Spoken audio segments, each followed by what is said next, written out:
Mackenzie Arts. Hello and welcome to the Ignite Youth Podcast here at Waynfleet BIC Church, where we discuss life through the lens of our Anabaptist roots. My name is Julie Adams, and I've got another special guest here on the Youth Podcast. If you're tuning in last week, you probably heard from one of our youth leaders, Isaiah Stout. And this week, I've got Mackenzie Arts, who is a grade 12 student here. Hi, Mackenzie. Hi. Welcome to the podcast. Thank you for having me. Yeah, glad you could be here. Mackenzie and her family attend here. How long have you been attending at Waynfleet? A little under a year, so we just started in September. Nice. Yes. Well, we're glad to have you and your family, and glad that you're part of it. What brought you to Waynfleet? Basically, as you'll hear about a little bit in my testimony, I worked at Camp Kakwa in the summer, and my family has been going to Kakwa for many, many years, so we've made lots of friends at Waynfleet and in the Waynfleet area. So I started attending youth group to stay in contact with some of my camp friends, and it was just the best move for our family to come here to connect more with my friends, my sister's friends, and our family friends, and we've just found a lot of community here. So yeah. Awesome. Well, Mackenzie is a grade 12 student. Where do you go to high school? I go to Greater Fort Erie Secondary School, so a little far from here. Yeah, nice. That's a bit of a drive, but yes, glad you can make that. And so you're graduating from high school? It's exciting. Yes, I am. Yeah. Yes, it's definitely exciting. And what do you plan to do afterward? Next year, I'm hoping to go to Brock for Child and Youth Studies. I want to go into teaching, so I'm kind of still between Brock and the University of Waterloo, but I'm leaning towards Brock right now. Nice. Yeah. Very good. And as you mentioned, you're here to share your testimony today. So go for it. Okay. Yeah. So last Tuesday at Youth, I shared my testimony. And if I'm being completely honest, as I thought about kind of sharing my testimony and about my walk with God at Youth, I was feeling pretty unqualified. Typically, when you hear someone's testimony, it tells of their life and the hardships that they went through, and now how they're like thriving with their relationship with God, and they tell an amazing story of how they're changed by God.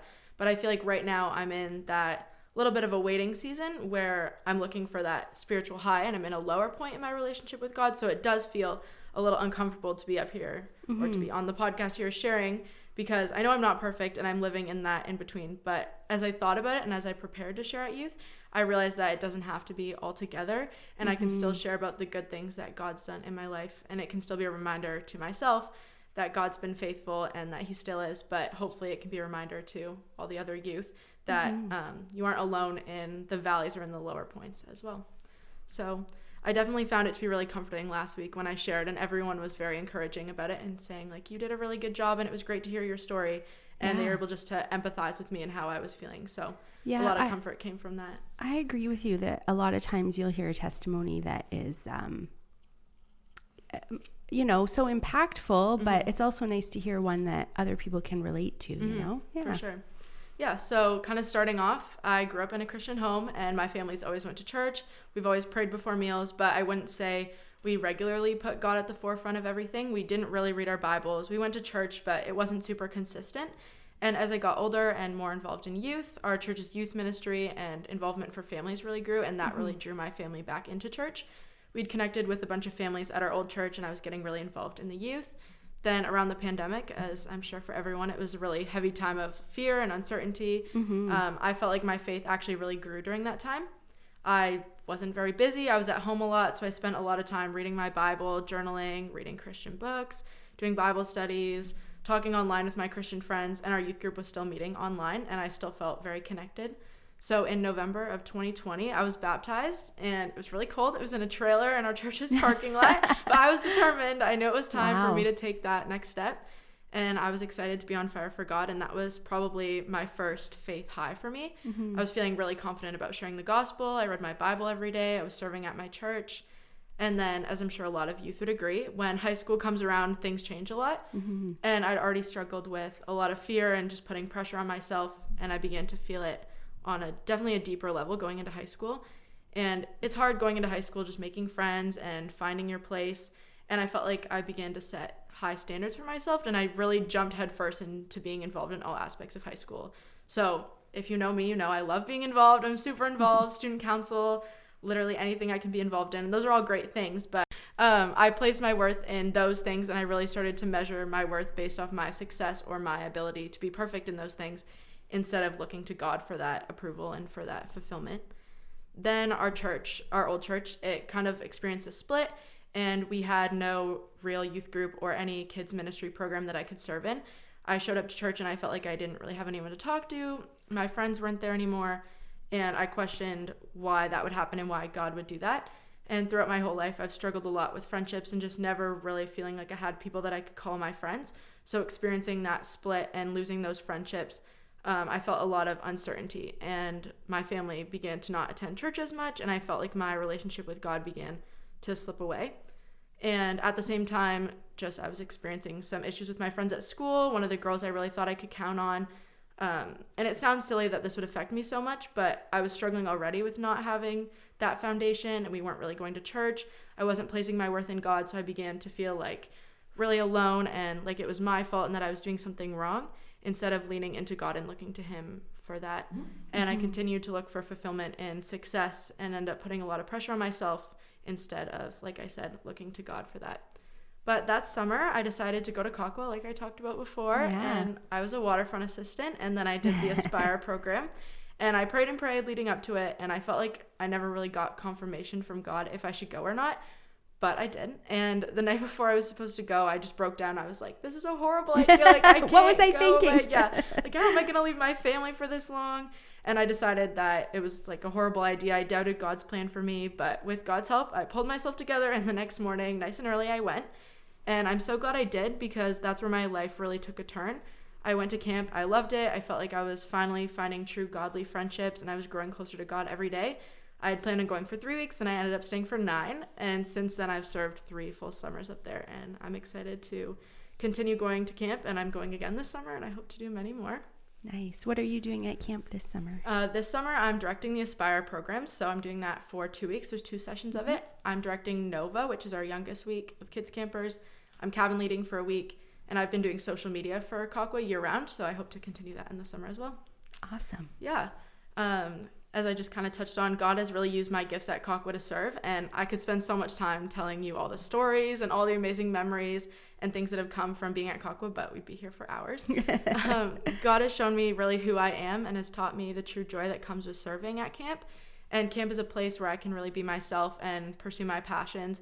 I've loved serving with the kids, leading devotions, games, and even just like cleaning the toilets, because it's all for God's glory, and it's just so much fun when you're there. Yeah. And Kakwa is truly my second home, and the people at Kakwa have taught me a lot about Jesus' love and so much about God's character, and that's definitely a huge part of my testimony. But as any youth would know that have left a retreat or left kids camp in the summer, coming off of that camp high, like that mountaintop experience, can be really difficult. And especially the first summer, I don't think I was ready for that. I didn't realize how hard it was going to be, and I felt like I really placed my foundation in Kakwa instead of placing it in God, which made it really hard for me to continue pursuing God at home when I came home from that. But as the years went on, and as I've done a few summers now, God's really revealed this to me and helped me to make a smoother transition and to continue following him when I came home from camp. Then the next few years of high school all kind of blend together. I continued to struggle with friendships, but I held on to the hope that soon I'd be back at camp and I'd soon be back with those friends. Then just at the end of the last school year, my family decided that it was time to switch churches and make a move that would be best for our family, which I'm so incredibly grateful for. And I know that it wasn't easy for my parents, but their willingness to do what's best for our family is something that I'm really grateful for. And we moved here to Waynfleet, like I said, and I've never felt more at home at church, and I'm super grateful for this youth group and the church family here and all the mentors and the friends that I've met. And Waynfleet has definitely been a blessing in my life and in my family's as well, and I'm grateful that God has called my family here. And just to kind of like close it off, something that I'm reminded of constantly is that God can't love me anymore or any less. No amount of sin or shame can make God look at me and love me any less, but I also don't need to keep striving or trying to be perfect, because God also can't love me anymore.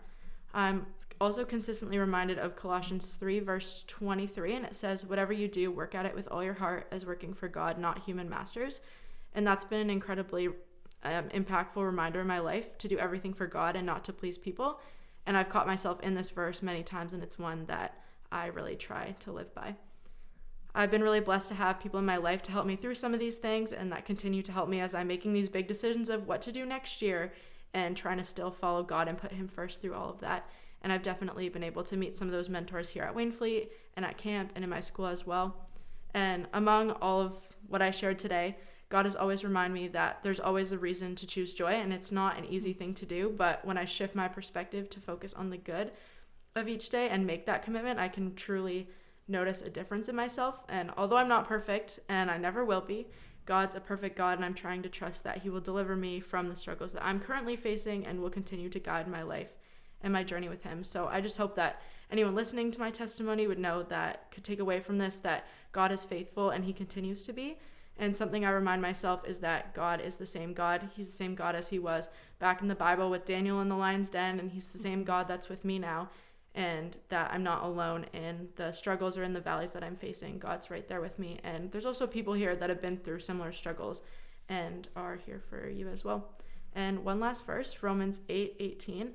Yet what we suffer now is nothing compared to the glory that he will reveal to us later. And I feel like that's a promise that I've held on to, and I think that can be really impactful for other people as well.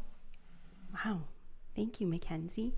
I love your example too of being willing to serve even though you feel like you're not perfect or like you don't have it all figured out. And I think that's a great reminder to everybody that you don't have to have it figured out to follow. Wow. You are mature beyond your years. I don't know if anyone has ever told you that, but that was excellent. Thank you very much for sharing. I appreciate it. Thank you. Is there any way we can pray for you? Yeah, I think just going into this next year, like transitioning from high school and graduating, it's definitely hard to think about leaving all the things that I love in high school and making this big jump. So I think just for discernment as to where I'm going next year, and just that I'll be feeling like a sense of peace as we move into the next season. And I guess leading up to camp as well, that I'm able to lead the kids and the youth that I'm leading in the summer well, and that God will really just use me in the positions that I have. Awesome. Thank you, Mackenzie. We will keep you in our prayers as you make these big decisions and look forward to an exciting summer. Thank you for joining us. Do you mind sharing your email address if anyone wanted to send you an email? Yeah, my email address is Mackenzie, so MacKenzie_MAY@iCloud.com. Awesome. Thank you. And my email address is julie@waynefleetbic.com. Thank you for tuning in and sharing this time with us, and we look forward to seeing you next week. Have a great week.